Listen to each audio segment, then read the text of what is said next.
Hola, buenas tardes a todas y todos. Bienvenidos a nuestro primer webinar de la Comisión Nacional de Compliance, Asociación Civil. Les saluda su amigo Rogelio García Bermúdez, presidente de la comisión. En esta ocasión estaremos platicando acerca de la firma electrónica y la tecnología blockchain.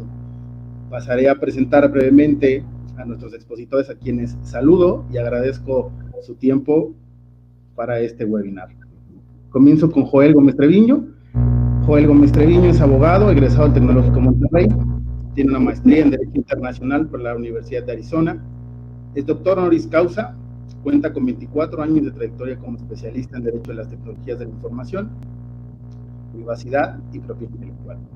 Es presidente fundador de la Academia Mexicana de Derecho Informático y coordinador del Comité de Derecho de las Tecnologías de la Información y Protección de Datos Personales en la Asociación Nacional de Abogados de Empresa, Colegio de Abogados. Es socio fundador y director de Lex Informática Abogados. Es miembro honorario de Phil Delta Phil, la sociedad legal internacional de honores más grande del mundo. Es perito forense digital, honorario de la Red Latinoamericana de Informática Forense.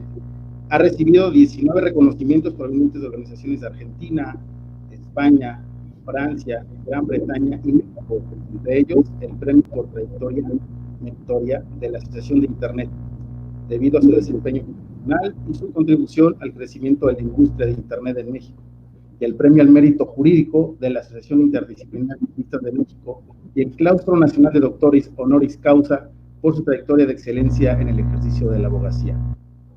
En los últimos 21 años ha sido profesor de licenciatura y posgrado en Tecnológico de Monterrey, en la Universidad Panamericana, en la Universidad de las Américas Puebla, en la Graduate School, en La Salle y en la Infotec, entre otras universidades. Ha sido invitado a impartir más de 450 conferencias y cursos en programas académicos y profesionales de Brasil, Canadá, Colombia, Costa Rica, Ecuador, España, Estados Unidos, Guatemala, Italia, Panamá, México y Asia. Y también preside nuestro comité de compliance digital, privacidad y ciberseguridad. Bienvenido, Joel. Luis Cárdenas, director de WeSign, plataforma de firma electrónica de blockchain. Luis es un emprendedor que busca impulsar la sustentabilidad, seguridad y simplicidad de una forma de hacer y operar negocios a través de la implementación de tecnología de una manera ambientalmente responsable. Con experiencia como abogado transnacional y corporativo, asesoró desde empresas y bancos transnacionales hasta startups de base tecnológica en su estructuración, operación, rondas de financiamiento y oferta pública de acciones. Paul Escartín ha desempeñado diversos cargos dentro de la administración pública, en el Poder Judicial de la Federación.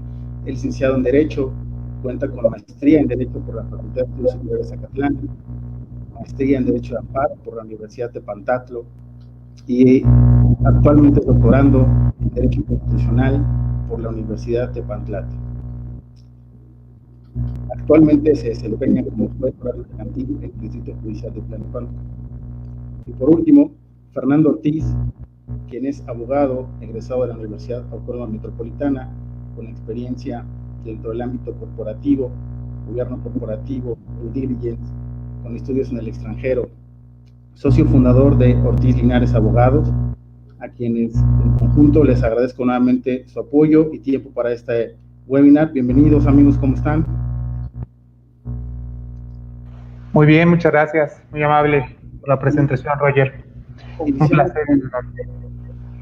Vamos a iniciar nuestro webinar con Luis Cárdenas, que nos va a platicar un poquito acerca de la plataforma WeSign, el tema blockchain, cómo es que lo operan, cuál es la forma en la que pueden simplificar nuestro negocio a través de esta herramienta tecnológica. Luis, muchas gracias, bienvenido. Te cedo el micrófono, por favor. Gracias, Rogelio.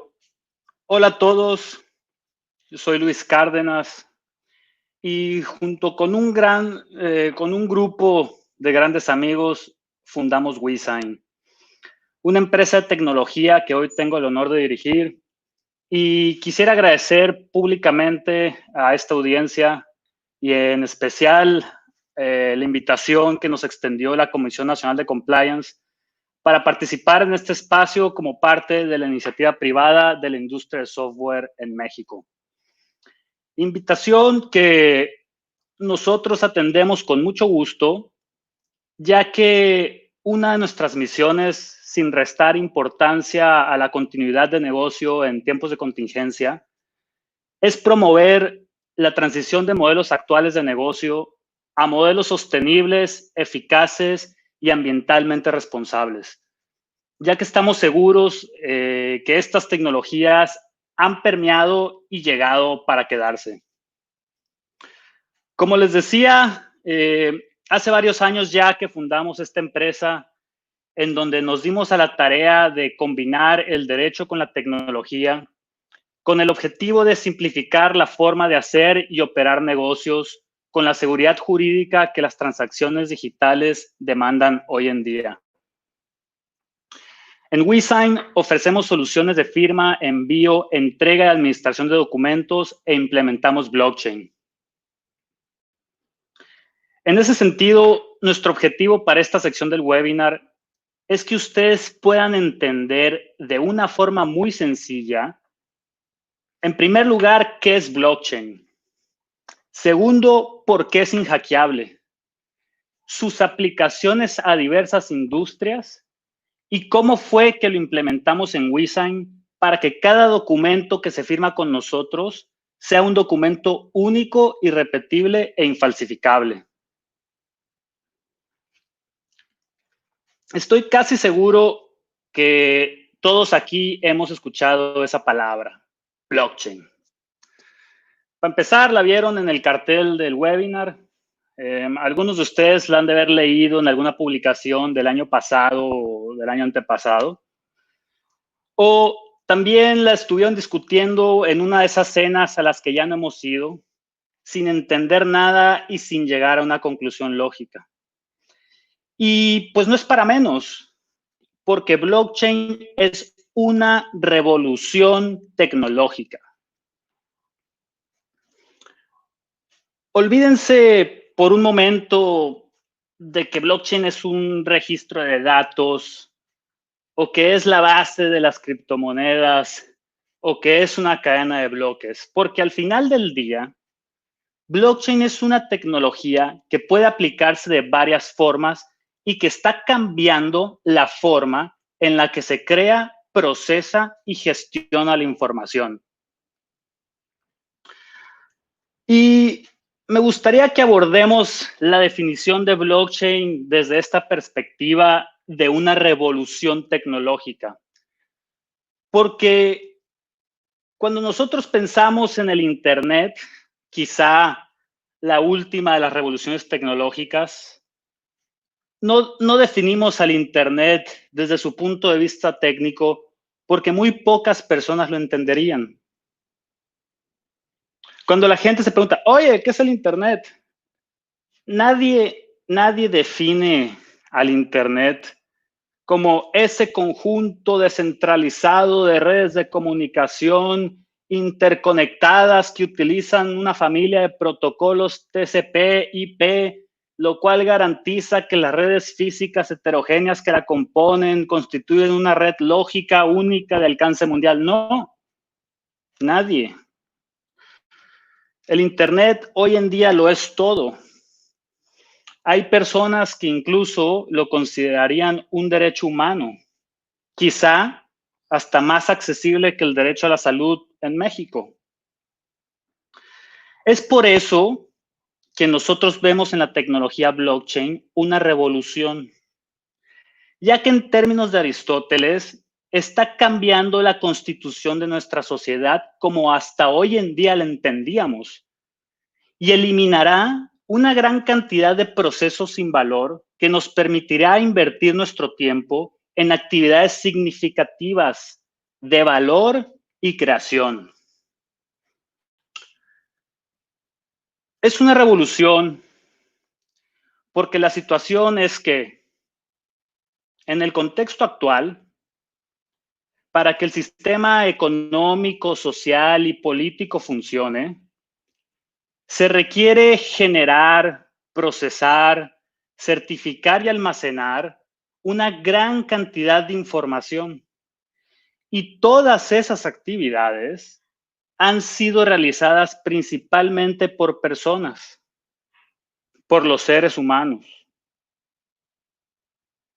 Esos humanos, esa especie de seres distraídos, flojos, irresponsables, corruptibles y hedonistas, que con sus ambiciones irresponsables y modelos de negocio insostenibles han evidenciado la debilidad de nuestros sistemas económicos, políticos y sociales actuales. La propuesta de blockchain, la propuesta de esta revolución, es que todas esas actividades relacionadas con el manejo y certificación de información sea realizada por seres incansables, eficientes, capaces de aprender de los errores a la primera y cada día más rápidos, las computadoras.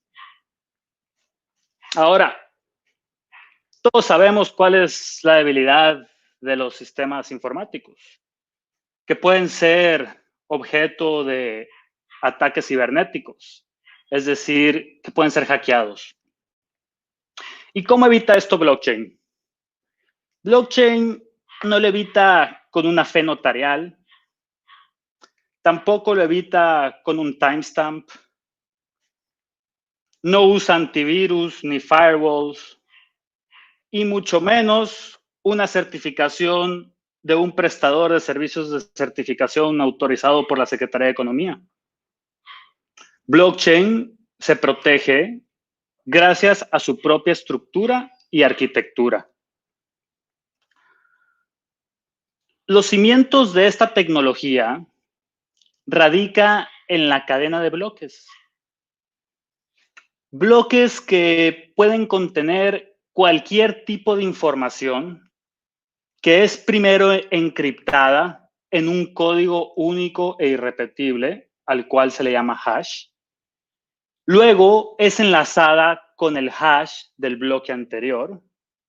Y finalmente es enlazada con el bloque subsecuente. Ahora queda claro quizá lo de la cadena. A mí todavía no. Ahorita que les diga por qué es inhackeable, quizá. Entonces, ¿por qué es inhackeable? Por dos cosas principales. Primero, por el hash. Y segundo, porque cada cadena de bloques es pública.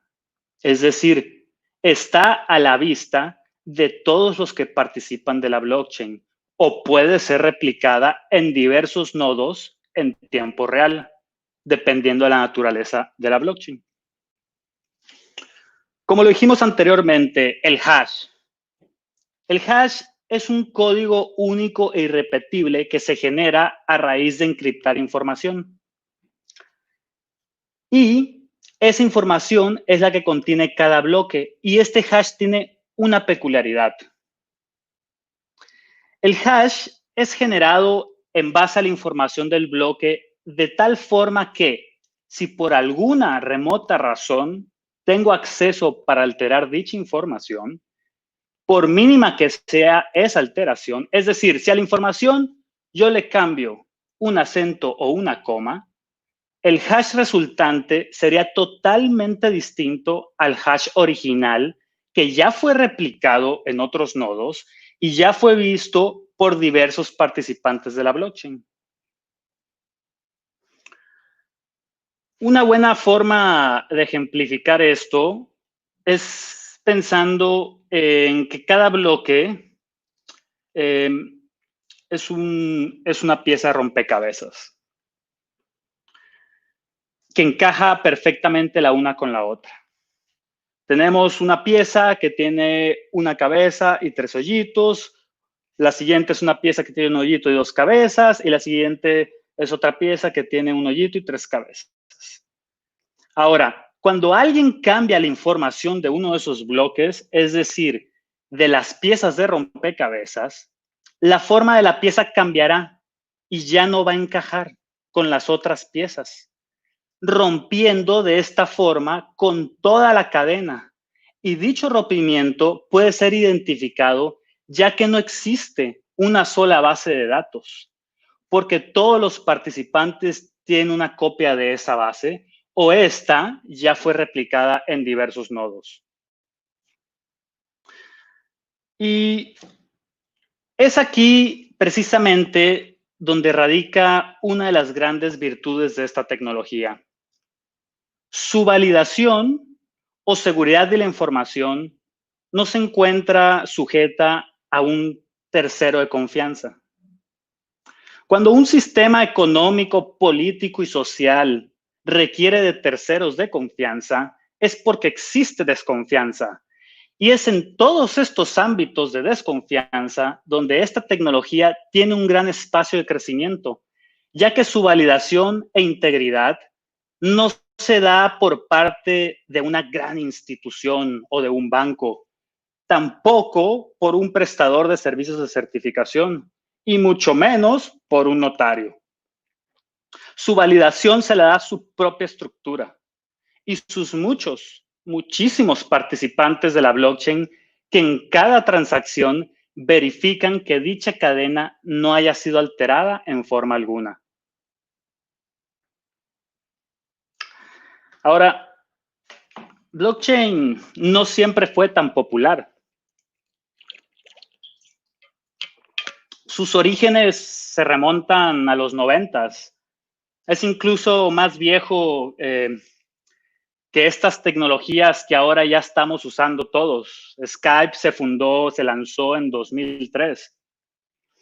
Pero fue hasta 2008 que blockchain se popularizó con el Bitcoin, ya que las criptomonedas basan su estructura en esta tecnología y ha sido su campo de aplicación más popular.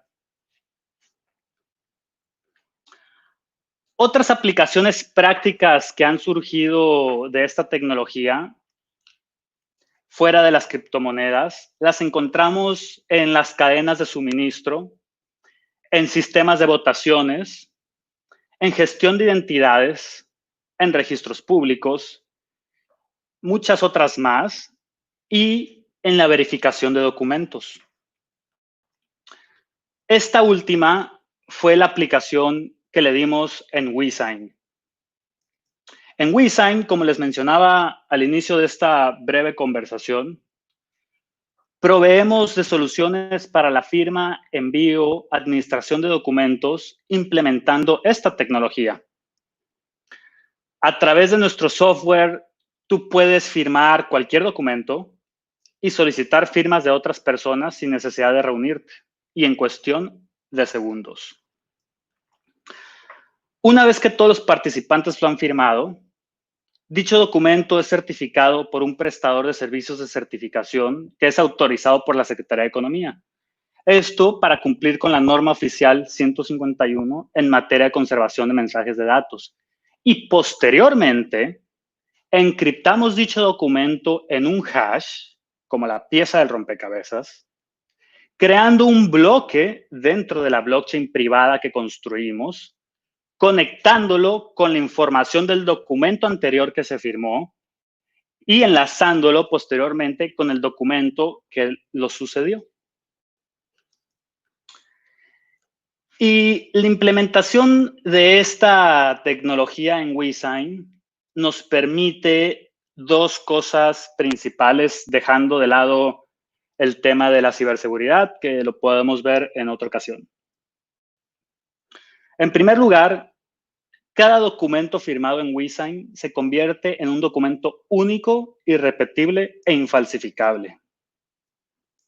Y en segundo lugar, cualquier tercero que tenga en su poder un documento firmado en WeSign, sin necesidad de estar registrado, sin costo alguno y en cuestión de segundos, podrá comprobar si dicho documento fue alterado o modificado de cualquier forma, gracias a nuestro sistema de validación público.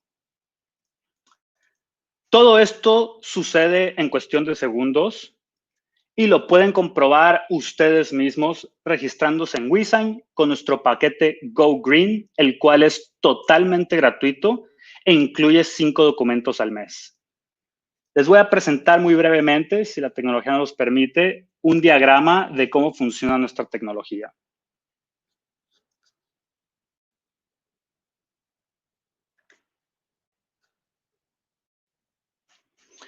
En donde el firmante carga el documento, lo firma, aplicamos la función hash, se genera el hash y a través, una disculpa,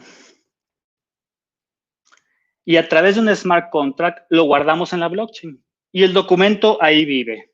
Posteriormente, una persona lo tiene en su poder, lo carga en nuestro sistema de validación público, se le aplica la misma función hash y a través de algoritmos que tenemos encontramos el documento original, lo comparamos y si el hash no es igual, significa que el documento fue alterado. Si le cambiaron una coma, le quitaron un acento, no se diga el tiempo, la firma, la tasa, el monto, el documento puede ser invalidado.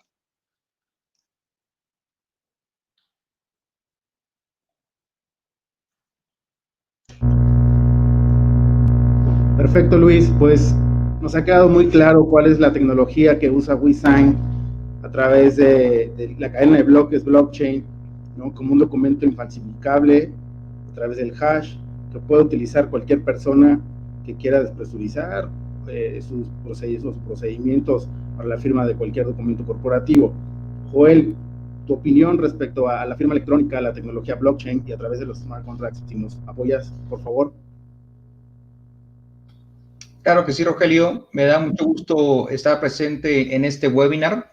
Sobre todo, es el primer webinar de CONACOM. Es un verdadero honor estar presente en el primero, que espero sea de muchos webinars que organice la asociación. Y bueno, pues, cuando le pides a un abogado que hable, lo más difícil no es que hable, sino que deje de hablar. Así es que vamos a comenzar con ese tema, procurando ser concretos con cada uno de los puntos que vamos a mencionar. Como soy profesor de toda la vida, me gusta ser muy particular en los puntos que menciono. Antes que nada, hay que recordar, México no es primerizo en legislación digital. México, de hecho, este año, celebra 20 años de las reformas en materia de comercio electrónico, por eso puse ahí la fecha, y viene a colación por el pequeño logotipo que viene al pie de la transmisión, que es el Mes Nacional del Derecho Digital. En la Academia Mexicana de Derecho Informático, junto con CONACOM y muchas otras organizaciones, nos hemos unido para celebrar precisamente el 20º aniversario de estas reformas que dieron pie a lo que hoy se conoce como comercio electrónico. La gente sigue pensando que el Internet no está regulado, que el e-commerce tampoco está regulado, o que si hay leyes, pues son muy poquitas. La realidad es que es muy distinto. Nada más ahí en pantalla les estoy poniendo unas pequeñas notas de lo mucho que fue regulado en esta primera reforma, que básicamente se buscó en el Código Civil Federal que se pudiera expresar el consentimiento a través de medios electrónicos, qué sucedía cuando la ley te pedía la forma escrita en los contratos electrónicos, qué sucedía cuando se daban actos jurídicos en donde se intervenían los participantes a través de medios electrónicos.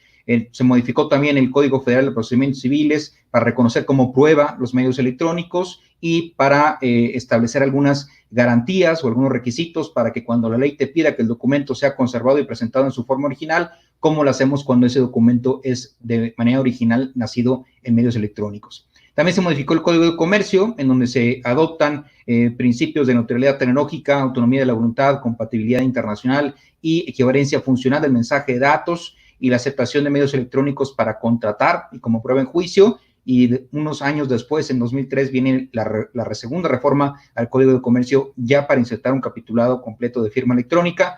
Y también en el año 2000 originalmente se modifica la Ley Federal de Protección del Consumidor para incluir un catálogo de obligaciones para todos aquellos proveedores de bienes y servicios que los oferten a través de Internet. Y bueno, siempre me gusta platicarles a mis alumnos algo que yo le llamo el universo del consentimiento.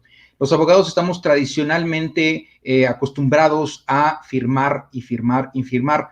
Cuando un cliente llega a la oficina de un despacho litigante, a la oficina de un abogado litigante, muy enojado con alguno de sus clientes y le dice, oye, Rogelio, quiero demandar a fulanito porque no me ha pagado o no me ha cumplido mi contrato. Pues lo primero que hace el abogado que está detrás del escritorio es pedirle el contrato, ¿no? Oye, dame el contrato, ¿dónde está? No, pues no sé dónde lo tengo, pero yo te estoy diciendo que me incumplió. No, pues yo sé que tú me lo estás diciendo, pero necesito que me muestres ese papelito, por el amor de Dios, ¿no? Y de repente salen los clientes y dicen, aquí está el documento, y te lo muestran en su computadora y resulta que te están mostrando un Word. No, ese no es el contrato. Sí, este es el contrato que firmamos, pero ese no es el contrato que firmaste, es un Word. Y el Word no puede ser por sí solo un contrato, a menos que haya pasado por algunos procesos de firma electrónica. Entonces, estamos muy acostumbrados siempre como abogados a pedir el papel a nuestros clientes. También tenemos que entender que el universo de la firma autógrafa no es el único. Afuera de la firma autógrafa está el consentimiento verbal. Cuando tú vas a una tienda, llegas a la caja y te dicen la cantidad de pesos que es tu cuenta, sacas la cartera, abres la cartera, les pagas el dinero en efectivo con tu tarjeta de débito o crédito, estás formando un consentimiento de manera verbal en la mayor parte de las veces. También tenemos el consentimiento tácito, aquel que se forma de circunstancias muy particulares, te presentaron unas reglas por escrito, tú no las objetaste, pero tampoco las firmaste, pero sí entraste a ese lugar que tenía unas reglas afuera por escrito, pues ahí consentiste tácitamente esas reglas. Pero dentro del consentimiento por escrito estamos acostumbrados a la firma autógrafa, y la firma autógrafa desde hace 17 años dejó de ser la única opción para poder demostrar que alguien consintió. Y todo lo que está en amarillo vemos que es el universo particularmente de la firma electrónica, y dentro de ese universo de la firma electrónica hay muchos tipos de firma electrónica, y lo cual tenemos que tener muy claro. Pues están las firmas biométricas, que tienen que ver con reconocimiento de alguna parte del cuerpo humano a través de medios electrónicos o tecnológicos, como reconocimiento de voz, reconocimiento de iris, reconocimiento de huella digital. También está la firma electrónica simple, que son los passwords y contraseñas que estamos súper acostumbrados a utilizar en todos los sitios donde hemos comprado algo alguna vez en nuestra vida. Si compramos algo en Amazon, si compramos en Mercado Libre, si compramos en Interjet, en Aeroméxico, en cualquier lugar donde compremos por Internet, estamos acostumbrados a utilizar la firma electrónica simple. Pero dentro del círculo rojo está la que nos atañe el día de hoy, que es la firma electrónica avanzada o firma digital, como la conocen en otros países, o también firma electrónica fiable. Y bueno, pues ahí lo que tenemos que tomar en cuenta es que el legislador pues reformó nuestro Código de Comercio y dice que la firma electrónica se considerará avanzada o fiable si cumple al menos con los siguientes requisitos. Los datos de creación de firma en el contexto que son utilizados corresponden exclusivamente al firmante. Los datos de creación de firma estaban en el momento de la firma bajo el exclusivo control del firmante. Es posible detectar cualquier alteración de la firma hecha después del momento de la firma, y respecto a la integridad de la información de un mensaje de datos, es posible detectar cualquier alteración hecha a esta después del momento de la firma, que es lo que nos platicaba Luis hace un ratito, del por qué el uso de firma electrónica en conjunto con blockchain hacen un documento, entre comillas, inhackeable, ¿no? A mí nunca me gusta dar las cosas por aseveradas, porque con los avances tecnológicos y el cómputo cuántico, yo no sé si esa inhackeabilidad, si me permiten el término, seguirá existiendo por los siglos de los siglos. Por eso yo prefiero decir, entre comillas, inhackeable, porque yo como abogado no me gusta asegurar las cosas en un plano tecnológico. Siempre les digo a mis alumnos que hay maneras de mitigar riesgos, y una manera muy importante de mitigar riesgos es en el uso de la firma electrónica avanzada en conjunto de tecnologías blockchain. Definitivamente mitigas al mínimo o al máximo, dependiendo del punto de vista, el riesgo, ¿no? También tenemos una ley de firma electrónica avanzada en México, si mal no recuerdo, por ahí publicada en el año 2012, que nos define la firma electrónica avanzada como el conjunto de datos y caracteres que permite la identificación del firmante, que ha sido creada por medios electrónicos bajo su exclusivo control, de manera que está vinculada únicamente al mismo y a los datos a que se refiere, lo que permite que sea detectable cualquier modificación ulterior a estos, lo cual produce los mismos efectos que la firma autógrafa. Y esto viene a colación a un principio internacionalmente reconocido que está plasmado en nuestro Código de Comercio, que es el principio de equivalencia funcional.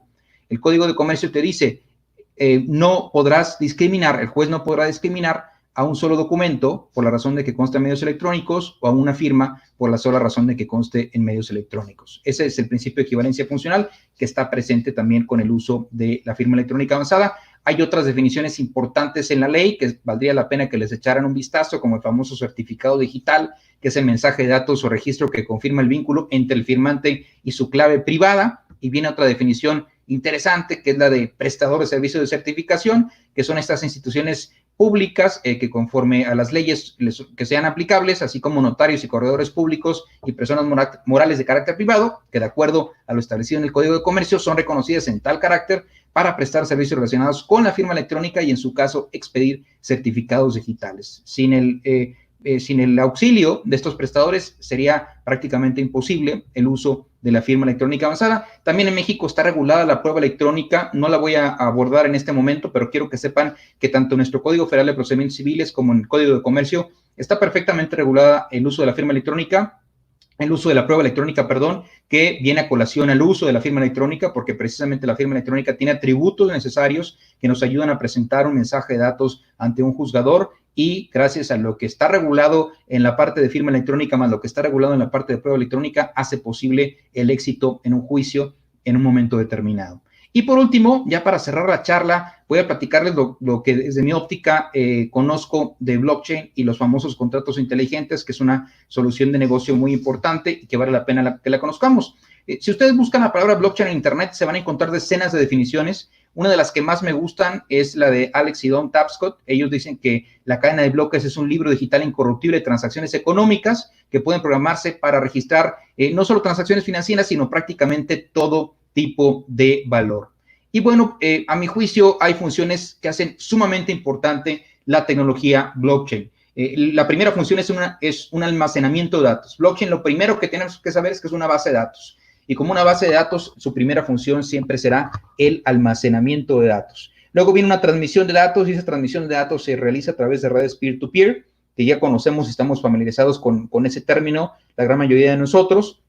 La tercera función es la confirmación de datos. Hay una validación mediante procesos de consenso entre los nodos participantes, lo que se conoce como minería por pruebas de trabajo. Y también tenemos lo que se conoce como el que los bloques estén creados para evitar su modificación o la modificación de datos, ya que se usan sistemas criptográficos sellados de tiempo confiables y están enlazados a un bloque previo, lo cual hace prácticamente imposible la manipulación de una cadena de bloques. Y esas 4 funciones traen 3 consecuencias muy interesantes. La primera consecuencia es generar confianza entre partes desconocidas. Y aquí tengo que hacer una pausa porque también, volviendo al ejemplo de los abogados clásicos o tradicionales, cuando llega el cliente a la oficina del abogado y le dice quiero hacer un negocio, pero no quiero que me vayan a transar, pues el abogado le dice, mira, les vas a pedir el acta constitutiva, les vas a pedir el poder, les vas a pedir la identificación oficial, les vas a pedir el comprobante de domicilio y además de eso les vamos a pedir una fianza, un pagaré o algún otro medio de garantía para que tú estés tranquilo. Y luego formas una carpeta de este tamaño y le dices al cliente, ya le hicimos. Si no te paga este cuate o si no te cumple con sus obligaciones, entonces lo vamos a demandar. Sí, pues podrás tener un expediente padrísimo, pero si la persona no tiene con qué pagarte o si la persona se desaparece, aunque tengas tu expediente gigantesco o fenomenal, no lo vas a poder recuperar esa cantidad de dinero. Y la segunda consecuencia es la eliminación de intermediarios, como creo que también lo mencionó Luis en un principio, pues la tecnología blockchain fomenta la desaparición de intermediarios porque precisamente está generando confianza entre partes desconocidas. Y la última parte es la automatización de procesos y de contratos, lo que nos da pie a comentar la última parte de mi charla en un momento más. Primero, tenemos que saber qué está incluido en una cadena de bloques. Pues una cadena de bloques está conformada por pedazos de información relativamente pequeños, contiene la fecha, contiene la hora, contiene los participantes con algún tipo de identificación respecto de ellos y la cantidad económica involucrada en una transacción. Y las características que hacen tan fenomenal al blockchain para el sector legal y para muchas industrias son 4 en lo particular, a mi juicio. Primero, la transparencia, como decía Luis. Cualquier persona puede entrar y ver lo que hay en la cadena de bloques, siempre y cuando esa persona sea un nodo autorizado en la cadena de bloques. Ahora, cualquier persona dentro de ese nodo, de esas cadenas de bloques, puede sumar información, puede agregar información, que es un nuevo bloque o una pieza de información entre un nuevo bloque. Y aquí vienen las restricciones. Nadie puede editar y nadie puede borrar la información una vez que se sube a la cadena de bloques. Esas 4 características son las que hacen tan especiales a esta tecnología o esta plataforma conocida como cadena de bloques. Y bueno, lo que tenemos que entender es que cada nodo de la red tiene una copia completa del blockchain y además esta copia se actualiza cada vez que se hace una modificación que ha sido aprobada por estos procesos de consenso que les platicaba hace ratito. Entonces, como lo comentaba Luis, pues esto es una revolución. Internet fue una revolución en cuanto al fenómeno de cómo compartíamos información, pero el blockchain representa una revolución sobre la transmisión y el valor de los datos en Internet. Estamos migrando de un Internet en donde solo se compartía información a un Internet donde realmente estamos intercambiando valor. Y esto me permite llegar a la parte final de mi charla con 2 slides nada más que hablan sobre los contratos inteligentes para que entendamos un poquito qué son y para qué sirven. Bueno, pues básicamente un contrato inteligente es un código de computadora que se ejecuta en la parte superior de una cadena de bloques que contiene un conjunto de reglas bajo las cuales las partes han acordado regir su relación comercial, y si se cumplen esas reglas predefinidas, el acuerdo se aplica automáticamente. El código, entonces, del contrato inteligente facilita, verifica y hace cumplir la negociación o la ejecución de un contrato. También lo comentaba Luis, que blockchain y los contratos inteligentes no son tecnologías nuevas. En particular, la definición de contrato inteligente o su conceptualización data de 1994, en donde el criptógrafo Nick Szabo se le ocurrió la idea de la creación de los contratos inteligentes, pero pues en ese entonces la tecnología no le permitió materializar este tema porque no existía la infraestructura tecnológica necesaria para poder materializar los contratos inteligentes que hoy en día ya existen. Y otra manera para definirlos, pues es un código de programa de computadora que es capaz de facilitar, ejecutar y hacer cumplir una negociación o ejecución de un contrato, y todo el proceso es automatizado, se puede actuar como complemento o sustituto de contratos legales, en donde los términos del contrato inteligente se registran en un lenguaje informático como un conjunto de instrucciones. Para terminar, lo único que tengo que decir es que no todo contrato se puede convertir en un contrato inteligente. Solamente aquellos contratos que no requieran intervención humana para su ejecución son susceptibles de convertirse en un contrato inteligente, porque la computadora en donde está trabajando blockchain necesita un input, y ese input proviene de Internet. Para que se pueda ejecutar automáticamente, necesitamos que ese input provenga de Internet, que le diga a la blockchain, ¿sabes qué? Ya se cumplió la condición del contrato, libera los fondos en criptomonedas. Y es por el momento todo lo que tengo que decir. Le cedo la palabra a... Joel, muchas gracias por tu intervención, muy interesante, nutriendo un poco lo que manejaba Luis Cárdenas al principio de la tecnología blockchain. Fernando, ¿cuál es tu opinión respecto al uso de esta herramienta tecnológica desde un aspecto u óptica meramente corporativa y de litigio? Como quieras tú intervenir, pero nos gustaría que nos platicaras un poquito del expertise o la propuesta, ¿no? Desde la óptica corporativa del uso de esta tecnología. Gracias a la CONACOM, gracias Rogelio, obviamente al panel, puro experto, con un colado su servidor, pero la verdad me siento muy honrado. Y con relación a lo que comentas bien, Rogelio, el viernes justamente tuve la oportunidad de corresponder a una amable invitación de un amigo en común de Joel y de un servidor para dar una clase breve sobre blockchain y sobre contratos inteligentes. Me voy a referir primeramente a blockchain, y yo pienso que es la siguiente gran revolución tecnológica, ¿no? Incluso hay quienes estiman que las dimensiones de blockchain no van a ser menores al cambio que nos trajo el Internet como tal. Hay cosas que todavía no imaginamos que van a correr, y algunos dicen que va a ser la nueva supercarretera de la información y por lo tanto del conocimiento, ¿no? Con esa pequeña reflexión, yo voy a enfocar en algunos casos prácticos sobre la firma electrónica, que estamos entendiendo todos que una firma electrónica, una firma electrónica avanzada y no avanzada, podemos encontrarla con el respaldo de blockchain, como es el caso que nos ha explicado Luis, que nos sentimos muy contentos también de que tengamos ya este tipo de herramientas accesibles, muy a la mano, muy fáciles de manejar en nuestro contexto mexicano, y la experiencia a nivel de cumplimiento normativo. En este contexto de la pandemia, ¿no? Donde llegamos a una aceleración tecnológica, electrónica, tecnológica, de comunicaciones sin precedente. Nosotros pensábamos que faltaban unos años de maduración para que nuestros usuarios habituales entendieran y aceptaran el manejo común de las plataformas en las que hoy nos desenvolvemos entre 12 y 14 horas al día de manera continua. En ese contexto de aceleración, y donde hemos dado un paso, yo diría, irreversible, ¿sí? Con la pandemia encima, nosotros como firma y como asesores corporativos empezamos a recibir diversas situaciones. Me refiero al primero de los casos, algunos afortunados, alguno no tan afortunado que también me voy a permitir referir un poquito más adelante. Dentro de los afortunados, los casos de las actividades sensibles y las cadenas productivas. En ese sentido, bueno, iban a decir, ¿qué carambas tiene que ver esto con las firmas electrónicas?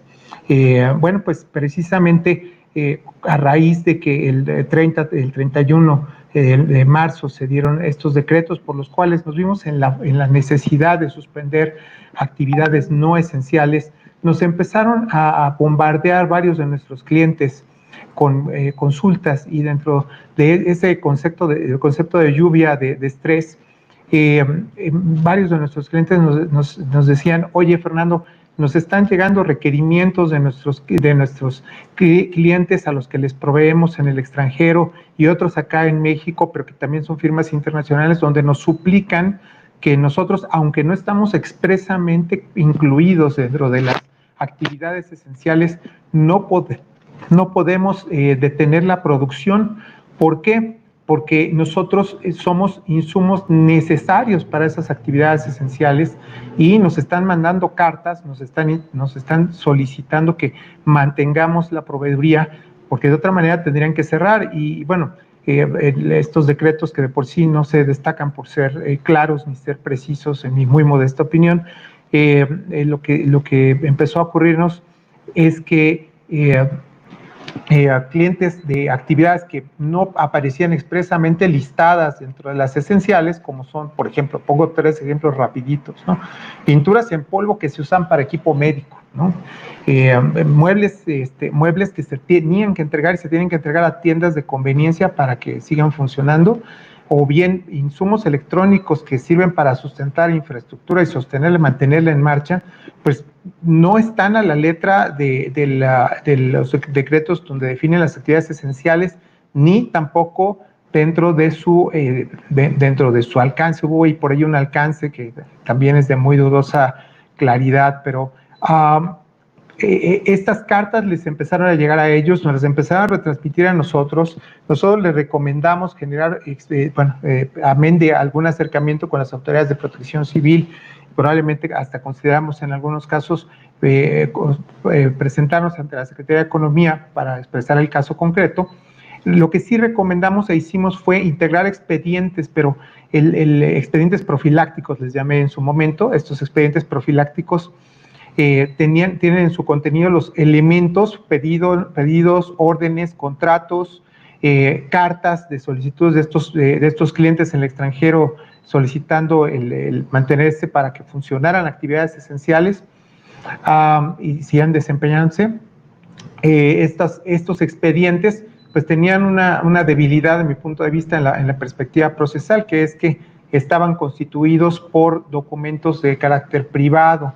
Y ahí viene el primero de los desafíos que se ha venido generando y robusteciendo por algunos precedentes que le llamamos de la jurisprudencia de fecha cierta por contradicción, donde la Corte, palabras más, palabras menos, de manera muy sintética, solamente dice que se le debe dar certeza a los documentos que han sido otorgados ante la fe de un notario público, de un corredor público, o que han pasado ante una autoridad con fe pública en el ejercicio de sus funciones, o que ha firmado una parte que ha fallecido. Todos estos son estándares de fecha cierta conforme al Código Civil, y esto nos complica mucho porque no todos los documentos privados tienen esta certeza. Entonces nosotros, como dicen por ahí, tratando de ser creativos, de salir un poquito de lo normal y de darles mayor tranquilidad y certeza a nuestros clientes, empezamos a recomendar que donde estuvieran recibiendo estas cartas de petición vinieran firmadas de manera electrónica, tanto como fuera posible, con una firma electrónica avanzada, y donde no se pudiera con una firma electrónica avanzada, sí con una firma electrónica que por lo menos tuviera un certificado, y donde no se pudiera con una firma electrónica con certificado, pues con una firma electrónica guardando la debida proporción y almacenando desde luego el mensaje de datos con el que venían. Bien mencionó Joel en su exposición, brillante como siempre, los estándares que están regulados a nivel probatorio en nuestros ordenamientos, y también haciendo referencia muy breve tanto en el Código de Comercio, que se enumeran y se listan todos estos principios internacionalmente reconocidos, entre ellos el de equivalencia funcional y en el Código Federal de Procedimientos Civiles, en el 210A particularmente, que establece los estándares de validez, de efectividad, mejor dicho, de los documentos o mensajes de datos, documentos electrónicos o mensajes de datos. Nosotros nos lanzamos a solicitar a nuestros clientes, a recomendarles que tuviéramos por lo menos estos documentos con esa característica, con esa firma, con ese elemento que nos diera la certeza para la eventualidad de que llegase a una autoridad. Afortunadamente los expedientes han funcionado bien en la práctica, las visitas que han recibido nuestros clientes han sido atendidas y bueno, obviamente cuidando desde luego todas las medidas de seguridad que aplican al caso y que también quedan bien normadas en la especie, pues hemos tenido elementos para soportarlo, insisto, utilizando medios electrónicos también para robustecer la validez de nuestras evidencias, ¿no? Hemos tenido también varias consultas a nivel corporativo, porque ¿cómo le hacemos para tener nuestras asambleas en orden si no podemos reunirnos? Bueno, la ley nos da alternativas, particularmente en México. Recordemos que la mayoría de nuestras entidades son o sociedades anónimas o sociedades de responsabilidad limitada, y en ambos casos la Ley General de Sociedades Mercantiles nos permite adoptar resoluciones legalmente válidas siempre que dos estándares: uno, se confirmen por escrito y sean de carácter unánime. Pues así lo que nosotros hemos estado recomendando y elaborando son las actas de resoluciones unánimes de accionistas o de socios para poderlas formalizar en tiempo y en el orden que les corresponde, y también para adoptar las resoluciones. No sobra decir que en estos tiempos tan estresados, una de nuestras labores dentro del ámbito de compliance corporativo ha sido proteger a los administradores. Los administradores están teniendo que tomar decisiones extremas, en muchos casos de recorte de personal, de negociaciones muy duras con sindicatos, de negociaciones muy intensas, y están asumiendo riesgos. Entonces nuestra recomendación ha sido que todos estos riesgos queden debidamente documentados, y por debidamente documentados no solo me refiero a mensajes de datos, correos electrónicos, sino también armando las resoluciones a las que he hecho referencia, y que estamos firmando precisamente con firmas electrónicas, ¿no? Estamos echando manos de estas herramientas donde los estatutos nos permiten, porque eso no puedo dejar de mencionarlo. Las herramientas de las RUAS, resoluciones unánimes de asambleas, o RUS, resoluciones unánimes de socios, vuelan perfecto siempre y cuando los hayamos previsto en los estatutos sociales de las entidades de las que me he referido. Entonces, comercial o tip, dicho sea de paso, revise sus estatutos, no dejen que se hagan viejos, y por favor, a ver si que prevean este tipo de herramientas, ¿no? Y un tercer ejemplo que no quiero dejar de mencionar es el de los convenios laborales, donde estamos ante una situación muy extrema, donde a veces hemos tenido que mandar a los trabajadores a sus casas, y la comunicación con ellos y la negociación con ellos para que firmen ciertos convenios, pues la tenemos que hacer de manera remota, y les estamos pidiendo que firmen con plataformas como las que ya hemos mencionado. Entonces, en estos tres ejemplos, no sé si tenga tiempo, Rogelio, para en un minuto más comentar el último de los ejemplos, o ya dejamos pasar el otro. Si quieres el último y entramos a la parte de litigio. Ahí te va. El último de los ejemplos o casos donde el manejo de las firmas electrónicas ha sido deseado pero imposible, ha sido en el tema de la fe pública. Teníamos un caso donde uno de los firmantes estaba en Monterrey, y me tomé el atrevimiento, la osadía de pedirle a cierto fedatario público que nos hiciera favor de admitir que si podría firmar el interesado de manera remota, echando mano de una firma electrónica avanzada, precisamente su firma electrónica con el certificado del SAT, al cual lamento decir que fui absolutamente bateado. Me dio mucha tristeza el estándar, o bueno, la interpretación que estamos recibiendo a nivel de fedatarios, notarios en la Ciudad de México, es que la ley no se los permite, y como su función es de autoridad, delegación de autoridad por la fe pública, no pueden extender lo que dice la ley. Yo difiero esencialmente de esa postura. Pienso que debería flexibilizarse el criterio. Pienso que hay herramientas, y donde no las haya, urge que se haya una reforma en la ley. En Estados Unidos ya hay sistemas de remotos para la función notarial, y que están funcionando bastante bien en esta crisis, ¿no? Por mí esa es la exposición breve, pero estoy a la orden para cualquier comentario o pregunta. Fíjate que, Fer, lo que mencionas es bien cierto. Tuve igual oportunidad de requerir los servicios de un notario en la ciudad de Jalisco, en la ciudad de Guadalajara, perdón, para poder atender un par de diligencias a distancia, apoyándome con personal de una sucursal, de un cliente. Platicando con el notario, le pedía de favor que hiciéramos una fe para que me pudiera dar documentos notarizados para poder atender diligencias.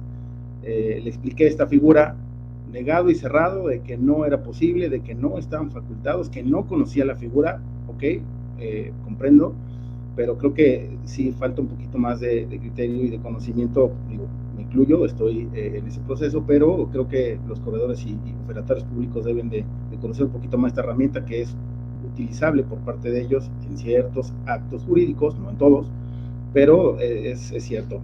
Entrando un poquito en la parte de litigio, la parte interesante también de este webinar, por eso nos acompaña Paul Escartín, juez oral mercantil. Queremos saber un poquito acerca de cuál es la valoración que un juez le da a la prueba electrónica como tal, el ofrecimiento de esa documental electrónica o esa pericial electrónica. Paul, ¿qué opinas? ¿Cuál es tu criterio, tu expertise en este tipo de asuntos? ¿Cómo se admite? ¿Cómo se desahoga? Si hay prevenciones, ¿cuál es el valor que se le da al dictar una sentencia donde está de por medio este uso de herramientas tecnológicas? Claro que sí, buenas tardes y antes que nada, pues gracias por la explicación. Aquí espero poder pues aportar algo interesante para toda la audiencia y sobre todo me doy cuenta, yo me incluyo en esto de las tecnologías, es algo que tal vez se nos adelantó un poco con todo esto del distanciamiento social, pero es indudable que esto es algo que ya es, no hay marcha atrás, es algo que ya tiene que ser,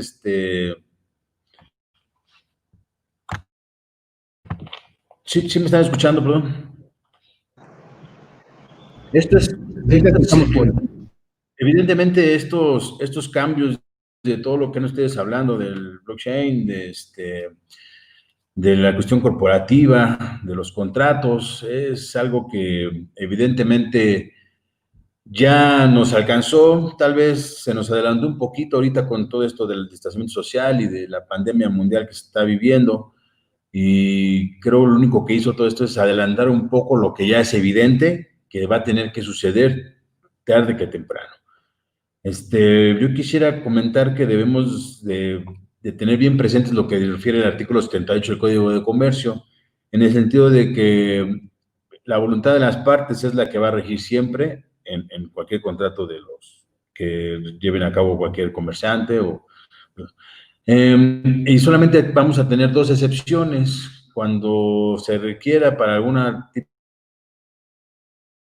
de un contrato, alguna formalidad esencial, algún formalismo esencial, y de igual manera cuando sea un contrato extranjero o observado con alguna persona en el extranjero, y donde también las leyes extranjeras pidan una formalidad esencial, necesitaremos, sin duda, cumplir con esas formalidades. Esas serían las únicas dos excepciones por las cuales, de no llevarse a cabo, el contrato no podría tener, producir obligación ninguna ante las partes.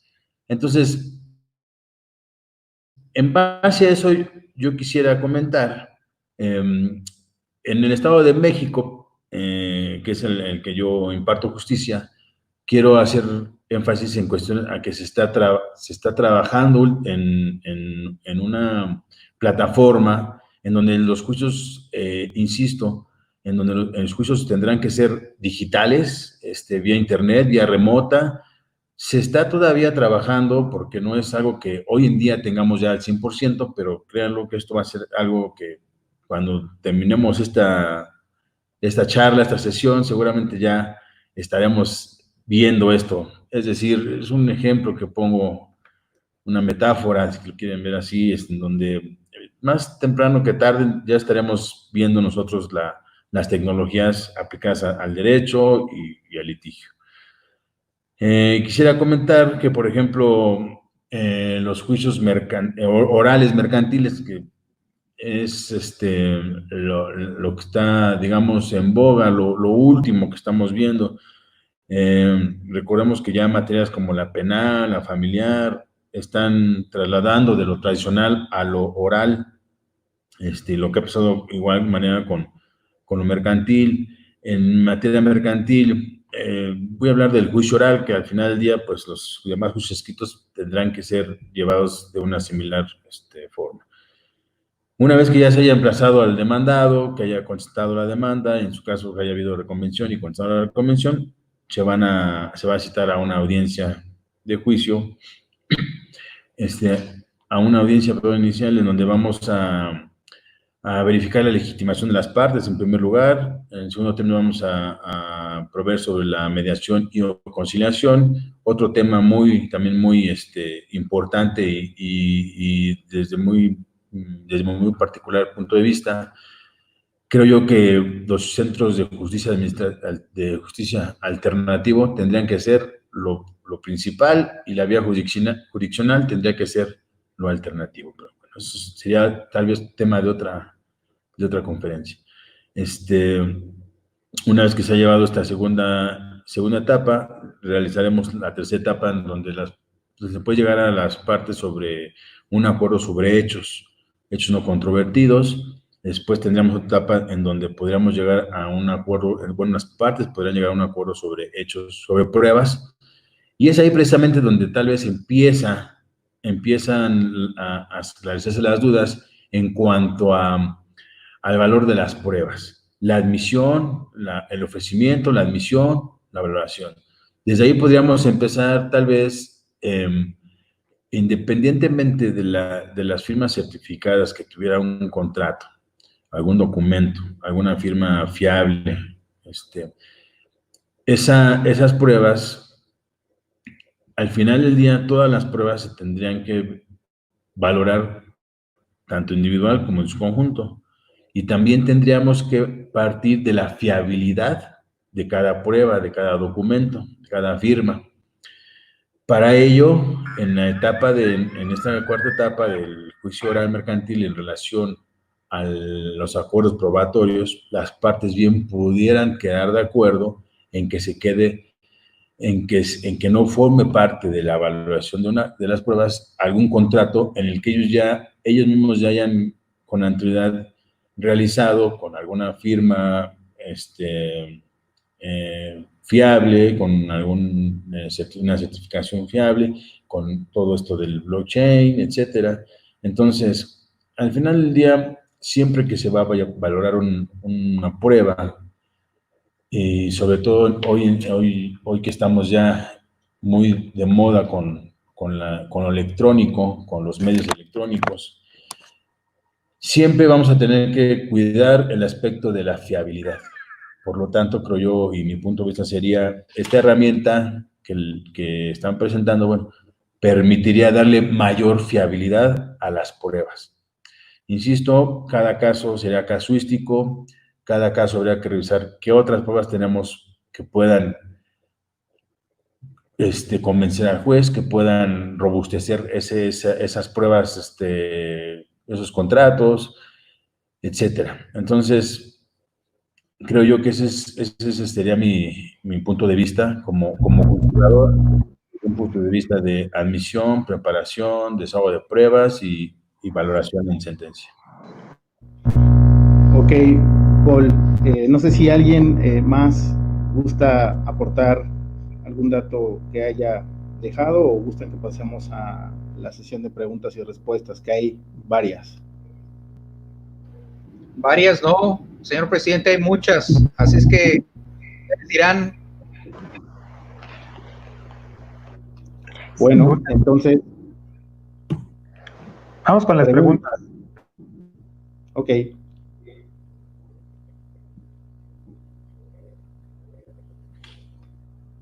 Dame un segundito y te voy poniendo las preguntas en pantalla. ¿Te parece, Rogelio? Gracias, Joel.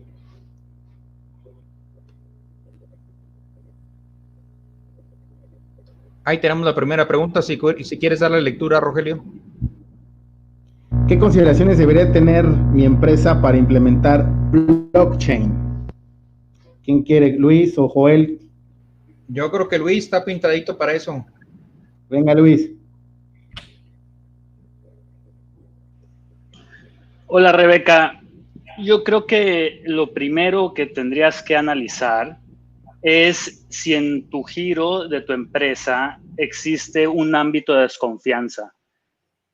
A partir de eso es que encuentras la utilidad en la implementación de esta tecnología a tus procesos. Si no tienes ese componente, puede ser aplicado a de diversas formas, pero lo principal es conocer bien el giro de tu empresa, que exista alguna desconfianza en el manejo de información o que requieras darle certeza a tus clientes de algo en específico. Ahí es donde entra esta tecnología. Ok, nos pregunta César Sandoval, ¿cómo llevamos un smart contract a litigio? ¿Lo podemos llevar? ¿Quién se anima?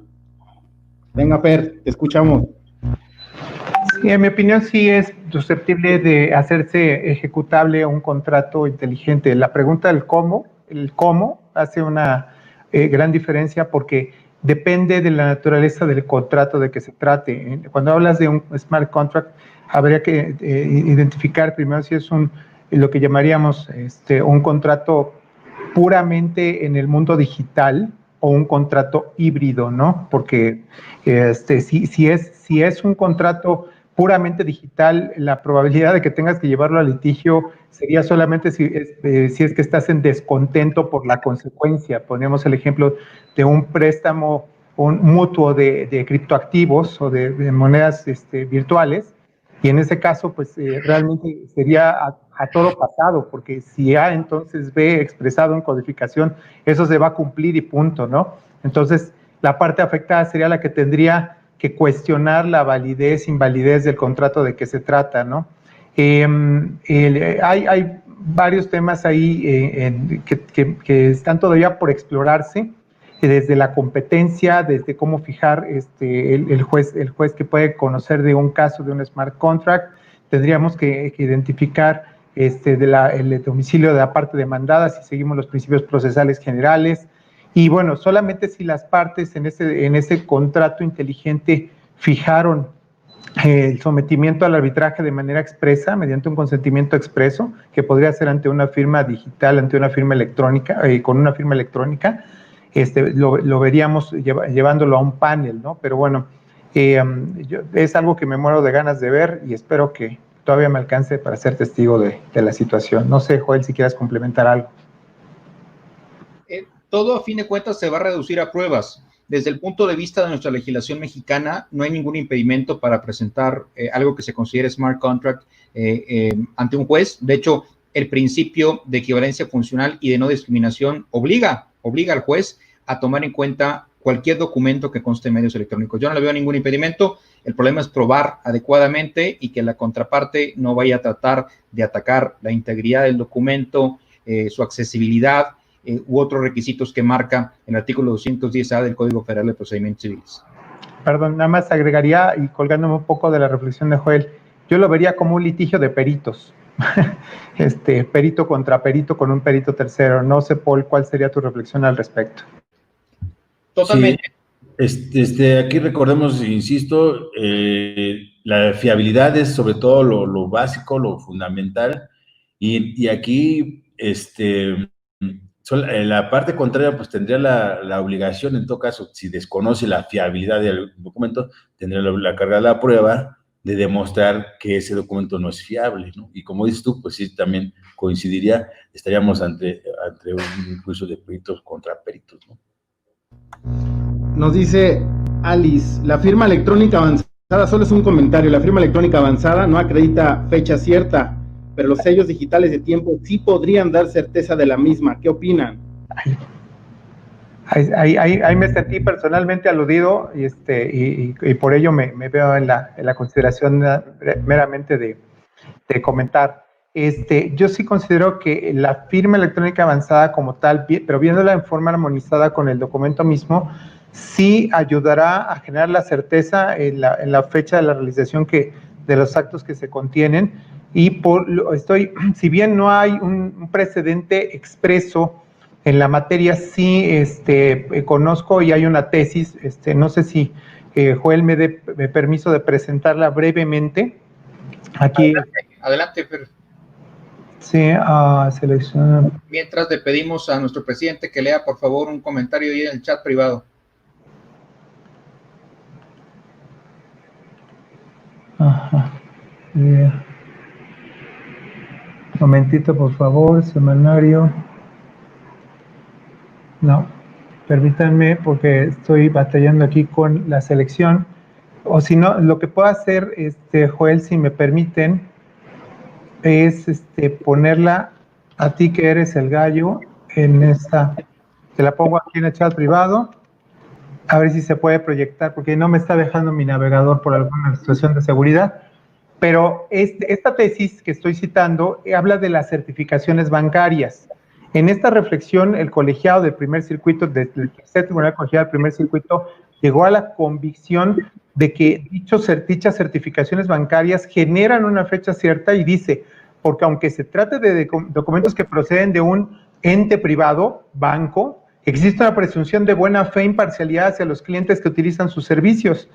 Entonces, por analogía, si existe certeza en la fecha, cuando hay este tipo de participación de un tercero que no tiene ningún interés en el litigio y que está produciendo una certificación por igualdad o hasta por mayoría de razón, considero que lo habría de un prestador de servicio certificado, ¿no? Por esa razón. Y en un momento más lo comentamos, ¿no? A ver, permítanme hacer esta pregunta. ¿Qué hay sobre la llamada prueba de vida en las firmas electrónicas? ¿Una sonrisa basta para ello? ¿Esto independiente a los certificados y trazabilidad de las firmas? ¿Es meramente para prueba de voluntad? ¿Quién contesta? Son 3 preguntas en una. Luis, ¿la cachas?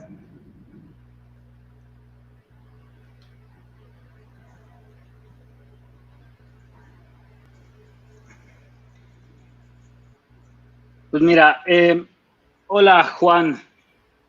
La llamada prueba de vida, yo he visto varios ejemplos, ya sea la sonrisa, un movimiento, que levantes tu mano, que pongas tu pulgar. Eso es una forma en la que un software puede verificar que la persona que se está presentando está viva y que no es una fotografía. Luego dices, esto es independiente a los certificados y trazabilidad de la firma. Sí, por supuesto, es totalmente independiente. Es una forma de implementar firmas electrónicas. Hay muchos tipos de firmas electrónicas. Un WhatsApp es un tipo de firma electrónica. Un correo es otro tipo de firma electrónica. Un acepto con prueba de vida es otro, etcétera. Los certificados es otra cosa. La trazabilidad de la firma también es otra. Y tu tercera pregunta dice, ¿es meramente para prueba de voluntad? No, como te lo mencionaba, es simplemente para verificar que la persona que está frente a la cámara está viva y no es una fotografía de esta persona. En WeSign no tenemos ese tipo de firmas. Gracias, Luis. Tenemos otras. Gracias, Luis. Ale Rodríguez nos pregunta, ¿la firma electrónica que indica para las actas de asamblea es a través de la firma electrónica de cada accionista o socio? Afirmativo, sí, porque tenemos que lograr en conjunto la totalidad de los accionistas o de los socios que suscriban el documento. Hay estilos de hacerlo, el estilo tradicional es donde hay un solo documento que se circula y en ese se van acumulando las firmas electrónicas. Plataformas como las que hemos venido platicando permiten acumularlas en forma progresiva.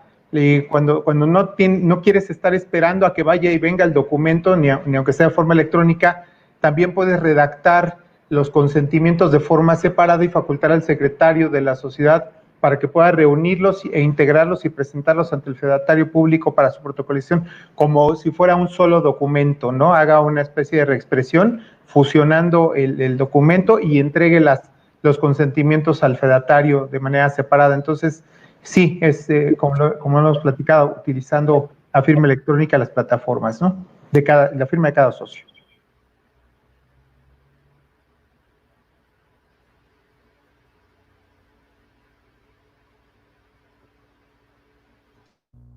Ok, gracias, Fer. Luis, esto es para ti. WeSign es un PCS o por quién está regulado? Mira, el servicio de WeSign se encuentra acorde a la legislación mexicana y no somos un PSC, sino que utilizamos los servicios de uno de ellos para cumplir con la NOM 151 en materia de conservación de mensajes de datos. Ok, gracias. A ver, ¿qué efectos puede tener una firma digitalizada insertada como imagen en el cuerpo de un contrato que ha sido aceptado por las partes mediante correos electrónicos? ¿Será válido el contrato? Paul, Luis, Fer. Yo digo que Paul es el bueno para esta. Bueno, también les está pidiendo la palabra, el que quiera de los dos. Vamos a escuchar la parte técnica del litigio. Paul. Ok, volvemos a lo anteriormente referido. Recordemos que para empezar, la firma autógrafa y la firma digital tienen el mismo valor. ¿Qué efecto puede tener una firma digitalizada insertada como imagen en el cuerpo del contrato que ha sido aceptado por las partes mediante correos electrónicos? ¿Sería válido el contrato? Para mí, desde un punto de vista de juzgador y al momento de valorar esa firma, claro que tendría firma. ¿Por qué? Porque ya ese contrato, esa firma, ya la están reconociendo las partes. Entonces, es obvio que ya es una prueba que ya se creó la fiabilidad con la simple y sencilla confesión de de ambas partes. Muchas gracias, Paul. La firma con ayuda del mouse o un pinpad en un documento, ¿cómo debemos considerarla? ¿Digital o autógrafa? Joel ya levantó la mano. Es que yo lo levanté para la pregunta anterior. Regresamos a la anterior. Isaac Serrano, yo ahí tengo que diferir. A ver, una firma digitalizada es cuando tú escaneas una firma y la presentas en un recuadrito puesta en un documento como si fuera tu firma, digamos, autógrafa plasmada en un contrato digital. Esa firma tiene un muy bajo valor probatorio a mi juicio, porque pues básicamente es a escanear en un papel tu firma y luego se la pegas a un documento. Eso lo puede hacer cualquier persona.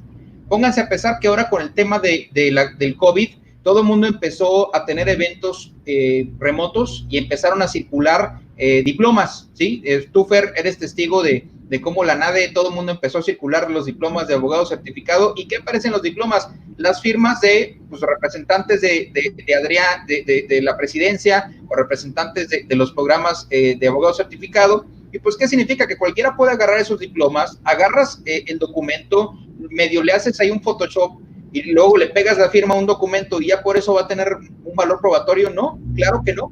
Yo creo que el valor probatorio de una firma digitalizada es, si acaso, de indicio, porque a mi juicio, si yo fuera a litigar ese tema, pues atacaría la integridad del documento, la posibilidad de que el documento haya sido alterado, la validez de la firma, porque para mí una firma que es copy-paste en ese sentido no tendría mucho valor, ¿no?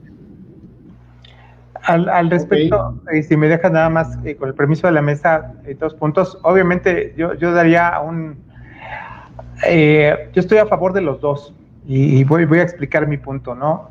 Coincido medularmente con Joel de que la firma que carece de medidas de seguridad elementales es susceptible de ser objetada con alto grado de éxito dentro de un proceso jurisdiccional. Eso estoy totalmente de acuerdo. Viéndolo en la perspectiva del juzgador, el caso que plantea Paul es un caso donde hay una afirmación de una de las partes sobre la firma de que se trata y una aceptación, por lo cual, si a un juzgador se le presenta un hecho no disputado, el juzgador no tiene forma de cuestionar la efectividad o la validez de la firma. Yo nada más quisiera establecer algo muy para que no se nos olvide.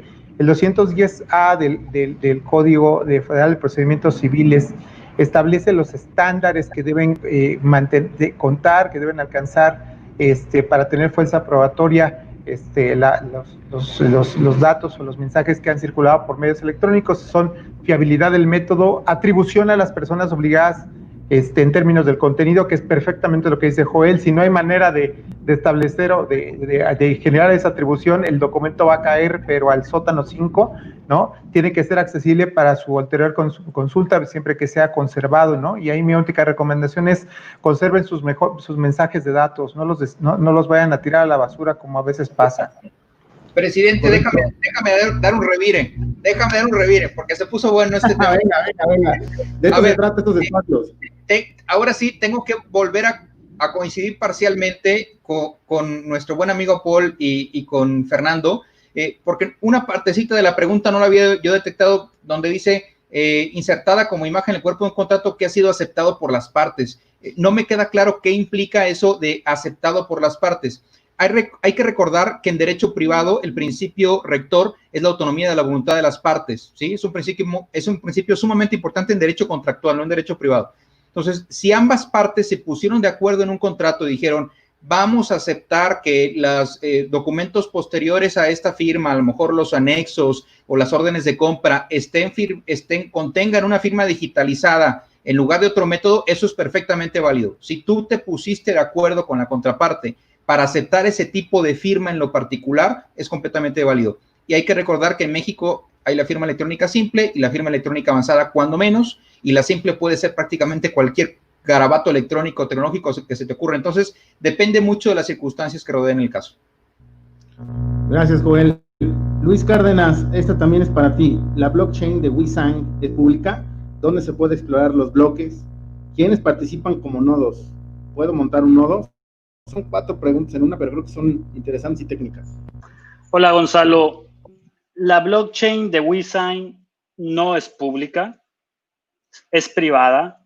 Si fuese pública, nuestras transacciones tomarían minutos y no segundos, y nosotros estamos en el negocio de la inmediatez. No se pueden explorar los bloques, los accesos son totalmente restringidos. Solamente nosotros y un par de clientes participan dentro de los nodos. Y sí puedes montar un nodo, obviamente tiene un costo adicional a lo que cuestan nuestros documentos. Ok. La firma con ayuda del mouse o pinpad en un documento, ¿cómo debemos considerarla? ¿Digital o autógrafa?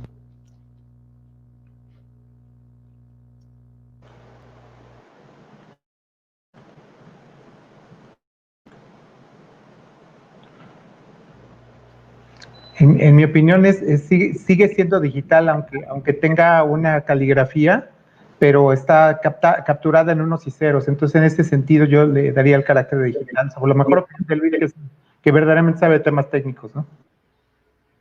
A ver, yo creo que dependerá de la tecnología utilizada, porque existen soluciones de firma electrónica que registran la presión, la velocidad y la exactitud con la que tú ejecutas tu firma al momento de digitalizarla en un mouse o en un pinpad.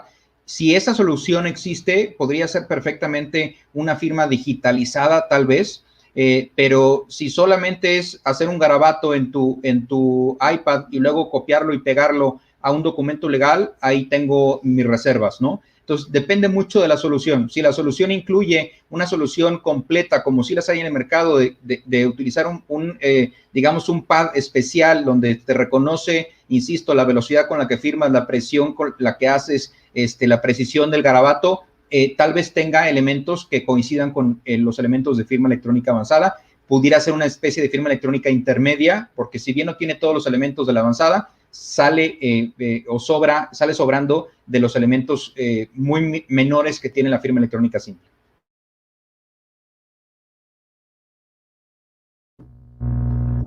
Ok. ¿Qué conviene más? ¿La firma electrónica simple o la firma electrónica avanzada? ¿La NOM 151 aplica para ambas firmas? La fea, ¿no? Ahí, no sé si Luis quiere agregar algo, yo me permitiré nada más decir que depende del caso concreto, ¿no? Porque Habrá casos en los que por la relevancia de la transacción, la necesidad de certeza jurídica y su contexto, la firma electrónica avanzada sea lo que le vas a recomendar a tu cliente para dar el sí, para transferir el dinero, ¿no? Por ejemplo, habrá casos donde las condiciones comerciales no te den más que para un consentimiento de un clic, y como ocurre todos los días con Amazon, como ocurre con Cinépolis, ¿no? Y finalmente, y habrá otros en el intermedio, ¿no? Yo por eso comentaba, la firma electrónica avanzada definitivamente te da ese carácter de irrefutabilidad por sus características, por haberse identificado a las partes, porque te da, ya hay algunas tesis que te refuerzan y te dan esa certeza jurídica. Pero hay ocasiones en las que la vida te da limones y tienes que hacer limonada con lo que te entreguen como firma electrónica, ¿no? No sé si gustan agregar comentarios. Sí, voy a agregar un comentario y para eso ahí voy yo de metiche, siempre traigo un as bajo la manga. A ver, existen varias tesis jurisprudenciales que nos ayudan a entender ese tema sobre la valoración en materia mercantil de documentos y correos electrónicos. Esta, en palabras más, palabras menos, dice: para evitar una pericial en informática que demuestre la fiabilidad del documento electrónico, pero complique su ágil recepción procesal, el juzgador puede consultar los datos técnicos reveladores de algunas modificación señalados en el documento, por lo que para comprobar el original deberá exhibirse documentos asistidos por peritos para su lectura. Así es, dado que la impresión de un documento electrónico solo es una copia de su original, mayor confiabilidad merece el documento que tiene firma electrónica, aunque entre en esa clase de firmas, exista una gradación de la más sencilla a la que posee mayores garantías técnicas e igual escala, sigue su fiabilidad, ergo su valor probatorio. Entonces, pues aquí tenemos que la firma electrónica avanzada prevalece frente a la firma electrónica simple, ya que los requisitos de su producción de la primera dotan de mayor seguridad que la segunda. En el caso de los documentos electrónicos reúnan requisitos de fiabilidad legalmente previstos, incluyendo la existencia de una firma electrónica avanzada, podrá aplicarse el criterio de equivalencia funcional con los documentos que tienen soporte en papel, de manera que su soporte en su valor probatorio será equivalente a estos últimos. En caso de carecer de esa firma y haberse objetado su autenticidad, no podrá concedérsele dicho valor similar, entre otras cosas. Por el contrario de que será su valor probatorio a la calidad indiciaria si se trata de una impresión en papel del documento electrónico. Entonces, pues, como lo vemos por ahí, la realidad de las cosas es que, coincido con Fer, depende mucho de la situación. Viris, si tú eres Cinépolis o eres Cinemex y vendes boletos de cine por internet en 150 pesos, jamás te recomendaría que utilizaras la firma electrónica avanzada, porque es un show utilizarla para muchas personas se les complica. Yo no lo recomendaría a una tienda que vende boletos o una empresa que vende boletos de 150 pesos que use la firma electrónica avanzada. Ahí yo creo que la recomendación sería: usa todas las medidas de seguridad posibles con una firma electrónica simple. Pero si tienes un negocio en donde tus contratos son de alto valor económico y el riesgo de incumplimiento lo consideras grave o viable, es simplemente posible de que te incumplan, pues entonces sin duda alguna la recomendación va a ser: usa firma electrónica avanzada. Te va a ayudar mucho en un juicio en caso de que exista una disputa entre las partes. Ok, Joel, gracias. Nos preguntan de la Correduría 17 del estado de Veracruz. Cuando se ofrece un mensaje de datos que consta en archivo digital XLM en juicio, se ofrecen como documental privada y se acompañan con una pericial informática. ¿Crees que nos puedas apoyar ahí con esa pregunta, por favor?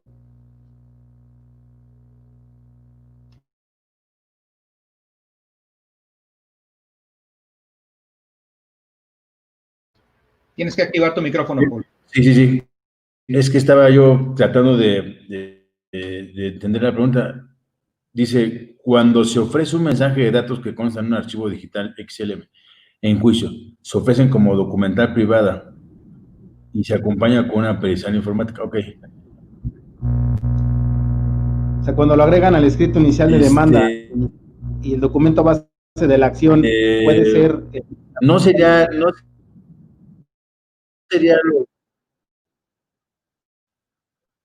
Sí, ya entiendo. Se ofrece una documental privada y se acompaña con una pericial informática. No necesariamente tendría que ser la regla. Entiendo que este archivo XLM lleva cadenas digitales también. No sé si me corrige, estoy mal, Luis, que es el experto en tecnologías. Los archivos digitales XLM también llevan una cierta cadena digital y alguna fiabilidad, ¿no? Em, Todo va a depender incluso del caso casuístico, ¿no? Si el documento es exhibido y fue celebrado entre las partes, si viene de un tercero, la valoración cambiará.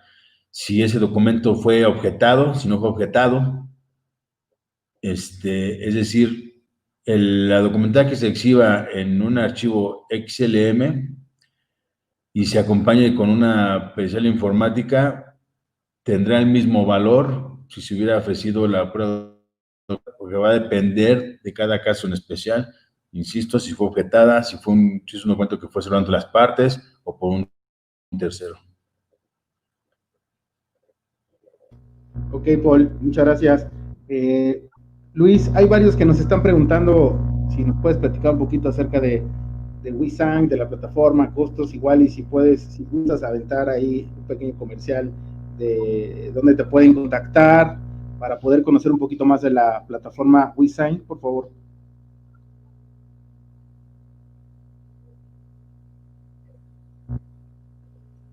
Por supuesto, tenemos un paquete gratuito, por ahí vi esa pregunta. El paquete se llama Go Green, lo único que tienes que hacer es registrarte y te vamos a activar 5 documentos gratuitos cada mes. No puedes pasar de 5. Los costos son en base a volumen de documentos y aquí les voy a poner mi código QR para que tengan mis datos y me contacten. No sé si ya están viendo mi pantalla. No.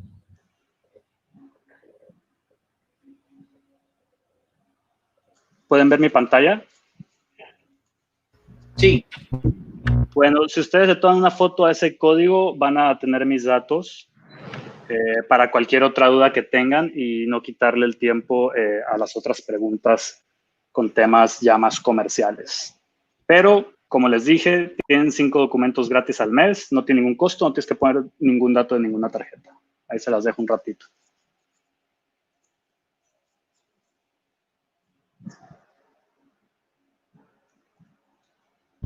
Ok. Ya lo voy a quitar. No, perdón. Gracias, Luis. Si me permiten, nos vamos con la última pregunta. ¿Qué opinan de contratos autogestionables, mal llamados machotes? En una empresa, esta autogestión se da por usuarios, que no es el área jurídica, puede ser cualquier área, y estos contratos serían firmados digitalmente por apoderados, pero sin conocimiento jurídico. ¿Sería un vicio del consentimiento? Y dichos contratos tampoco están registrados como contratos de adhesión. Creo la pregunta es, ¿tendrían un vicio del consentimiento estos documentos autogestionables?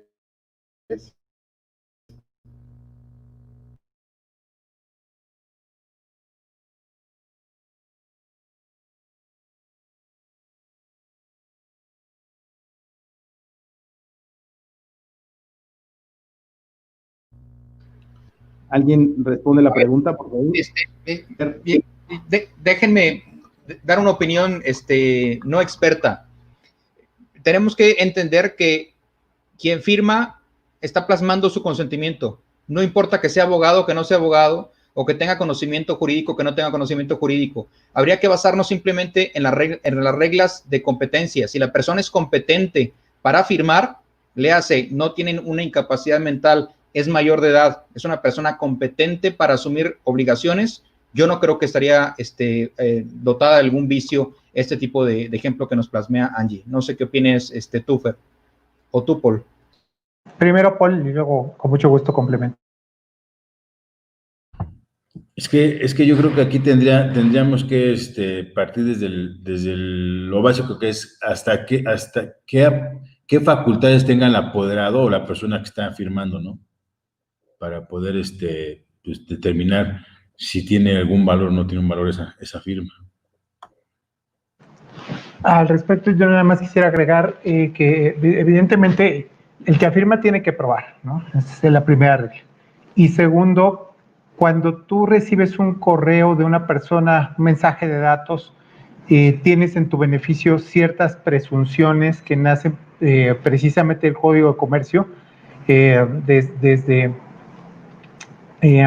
a partir del artículo 90, que establece las presunciones de que proviene de determinado emisor, en fin, se le presume valor al mensaje de datos. O sea, ¿por qué lo quiero destacar? Porque ya en una cancha de controversia, en una cancha de contienda, estas presunciones van y han sido diseñadas para respaldar y para hacer efectivos los mensajes de datos. Entonces, sí, es probable que haya o exista algún vicio, es probable que la persona que le dio clic y estaba sentado en la computadora del director general y le dio clic usando o usurpando su correo electrónico, si ese fuera el caso, pero lo que se está echando al lomo esa persona al momento de controvertir o de cuestionar la validez de ese acto jurídico, pues es una carga bastante fuerte por las presunciones a las que me he referido y porque definitivamente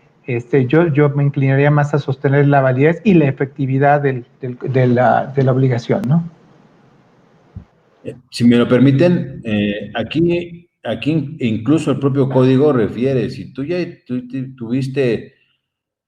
diste un consentimiento para efectuar determinada comunicación entre las partes o algún contrato que hayas hecho, tú eres únicamente responsable. Es decir, si yo quedé con una empresa, yo tengo contratos con una empresa vía electrónica, nos manejamos vía correos electrónicos, WhatsApp, etcétera, y si por cualquier circunstancia un empleado amigo que no tuviera facultades para hacerlo y lo hizo, y con mi consentimiento o sin mi consentimiento, absolutamente la responsabilidad será mía, y el propio código lo refiere en los artículos del 89 al 105, por ahí más o menos.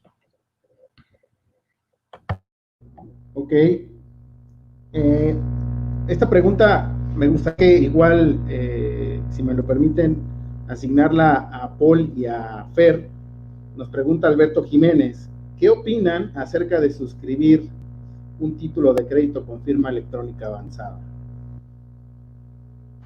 Ok, como que te brincaste ahí la que estaba en pantalla, que yo me estaba preparando para esa, pero bueno, con mucho gusto. Nosotros lo consideramos viable. De hecho, sabemos de buena fuente que ya se han estado corriendo laboratorios por ahí para ver el criterio de diversos juzgadores. Particularmente se ha estado trabajando con pagarés, y lo interesante es arraigarlos en una blockchain, que en el caso ha sido que corren sobre Ethereum, y haciendo la transferencia vía endosos. Otro caso que estoy informado es de una plataforma que fracciona derechos de inmuebles vía fideicomisos. Están transmitiendo certificados de participación inmobiliaria de manera electrónica, y está jalando bien, con todas las consecuencias que ello tiene desde el punto de vista fiscal, pero está jalando. Entonces, nosotros sí consideramos que es factible, se requiere, ya hay la tecnología para eso, ¿no? Luis. Paul, Luis, o los dos. Pero incluso el artículo 89 nos refiere, y si me permiten leerlo, dice en el apartado de la firma electrónica, en la parte infine, refiere mensajes de datos e indicar qué firmas aprueban la información contenida en mensaje de datos y que produce los mismos efectos jurídicos que la firma autógrafa, siendo admisible como prueba en juicio. Pues creo que pues sí sería totalmente válido, ¿no? Ok. El desafío nada más de los títulos de crédito está precisamente en que son títulos únicos que incorporan un derecho. Ese es lo que está súper divertido, porque hablando de lo que es la naturaleza de blockchain, es un solo documento, pero está replicado en todos los nodos. Entonces es uno sin ser uno, son tantos como haya nodos en la red de que se trate. Entonces, todavía va a haber ciertas cuestionamientos por pasar y echarle ácido para ver qué brota, pero lo que sabemos es que los juzgadores, colegas de Paul, lo han estado recibiendo con mucha flexibilidad, porque además es algo para lo que vamos, porque ya estamos, ya no hay para atrás. Es correcto. Fer, pregunta Manuel Castañeda. ¿Sería correcto ofrecer como medio probatorio la versión impresa del documento aunado a la versión digital, precisando el dispositivo y forma de reproducción para su desahogo en el momento procesal? Mira, a veces cuando estás del lado del litigio, tratas de curarte en salud, ¿no? Y sobre todo previendo que si no es una sea otra, sea una sea otra, ¿no? Entonces, sí, en ocasiones haces un ofrecimiento de la versión impresa del documento. Por ejemplo, si tienes un CFDI, lo ofreces impreso, es tan efectivo como el archivo de datos, el mensaje de datos original, pero porque hay disposición expresa de la ley fiscal que así lo establece, ¿ok? En otros casos, como bien dijo Joel y explicó Joel, hay tesis que lo manejan y lo equiparan a una copia fotostática y no le dan más allá del carácter de un indicio, algo de muy bajo valor probatorio. Vuelve a poner tantito, Joel, por favor, para que no se me vaya la idea. Entonces, nosotros sí, obviamente, cuando nos han ofrecido las versiones impresas exclusivamente, las reventamos a primeras de cambio, porque al objetarlas, pues no conducen a los estándares que ya tanto hemos mencionado. Si se precisa el dispositivo, no, se tiene que ofrecer el dispositivo, ¿ok? Nosotros ofrecemos el mensaje de datos, lo acompañamos en una memoria, lo acompañamos en un dispositivo magnético en general, o incluso quemado todavía ya cada vez es más difícil conseguir unidades para quemar DVDs o CDs, pero todavía lo hemos hecho de esa manera para poderlo desahogar posteriormente y tener a salvo el mensaje de datos en el dispositivo donde quedó desde el origen, porque sí, normalmente para curarnos en salud también nos respaldamos en la pericial, que ya tenemos lista, consensada y la ofrecemos de manera paralela, a manera de que si la contraparte nos objeta, tengamos ya preparada la siguiente etapa de seguridad. Y bueno, si no lo objeta, como bien lo decía Paul, si hay un consentimiento, si no es un punto en litis, pues ya hasta nos desistimos de las demás pruebas, ¿no? Perdón por haberme extendido en la respuesta. Ok, Miguel de la Cruz, tal vez este es para Luis y para Joel. Mencionaron que cuentan con únicamente 2 nodos de blockchain privado. Con menos nodos es más fácil que cualquiera pueda obtener el control de la red, lo que hace vulnerable a riesgos de hacks y manipulación de datos. ¿Cómo tienen pensado manejar la integridad de los datos? Hola, Miguel. Vi tu pregunta anterior también y te voy a contestar las dos. WeSign tiene 4 nodos actualmente corriendo y hay 2 nodos que pertenecen a 2 de nuestros clientes. ¿Cómo pensamos manejar la integridad de los datos? Con 2 seguros principales. El primero, con la certificación del prestador de servicios de certificación. Y el segundo, nuestro segundo seguro, es con la blockchain privada y nuestro sistema de validación. Ahora, ¿es necesaria una blockchain privada para la firma electrónica de documentos? No, no es necesaria. Es como si estuvieras en un automóvil y tu cinturón de seguridad es el PCC y la blockchain son las bolsas de aire. Ahora te pregunto, ¿en qué automóvil te gustaría accidentarte?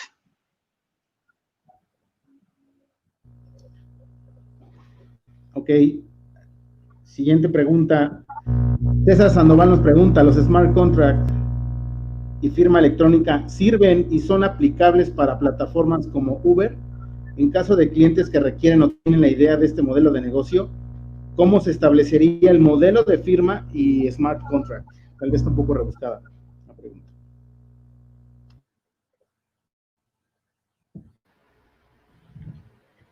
¿A quién se la formulaste, perdón, Rogelio? pues tal vez a ti, Joel, para ver temas de privacidad, y con Luis para ver tema de tecnología, de WeSign. Bien. A ver, aquí el tema es que el smart contract necesita un input. Ese input, el blockchain lo debe conocer de manera cibernética, ¿no? Y Luis, que me corrija, por favor, si estoy diciendo alguna barbaridad. ¿Qué sucede? Tendríamos que comprobar que se prestó el servicio, ¿no? Si se comprueba electrónicamente y el blockchain tiene la capacidad de comprobar que el servicio se prestó de manera eficiente, no de manera eficiente, se prestó el servicio, entonces, pues a lo mejor lo único que haría el smart contract sería el cobro automático de la cuota, pero eso ya sucede sin necesidad de smart contracts. Tú te bajas de tu Uber o de tu vehículo o de cualquier otra plataforma y una vez que el conductor cierra el viaje, en automático se cobra. Entonces, no le veo mucho sentido, honestamente, utilizar un modelo de smart contracts en plataformas como Uber, porque ya es automatizado, el cobro ya viene a ser automatizado. Ok, vámonos con la última pregunta de Isaac Serrano. Joel, ¿me ayudas? No se alcanza a ver completa. Dice, ¿cómo implementar el uso de la FIEL o firma electrónica avanzada? Entre paréntesis, ¿qué herramientas o aplicaciones recomiendan para su correcto uso en contratos privados, como el que señalaba, cuando las partes han acordado las cláusulas por conducto de emails hasta su versión final para firma? Lo anterior en virtud de que hay mucha desconfianza e incluso la autoridad solicita no compartirla. El mejor ejemplo de su uso es firmar una solicitud de marca donde se tiene ese control y confianza. ¿Entienden la pregunta o el comentario?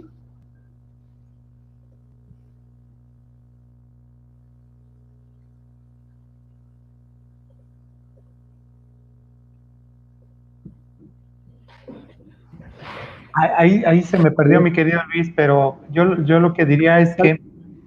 ¿no? ¿Sí estás ahí, mi Luis? ¿Todavía? No te veo. No, se perdió. Correcto. Ahorita se reconecta. Ahí, mientras se reconecta, yo lo que quería mencionar que WeSign tiene la capacidad de firmar con firma electrónica avanzada del SAT o la firma electrónica con los medios tecnológicos que da la propia plataforma. Entonces, ahí,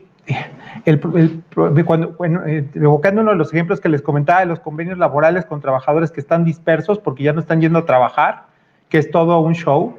El punto es que nosotros siempre le recomendamos al cliente, oye, que el trabajador, por favor, cuando se meta a la plataforma, firme con la firma electrónica avanzada del SAT. Y nuestro propio cliente fue el que dijo, pues mira, Fer, haremos lo posible porque no todos los trabajadores andan cargando su firma electrónica avanzada. Y regresamos al punto donde quisiéramos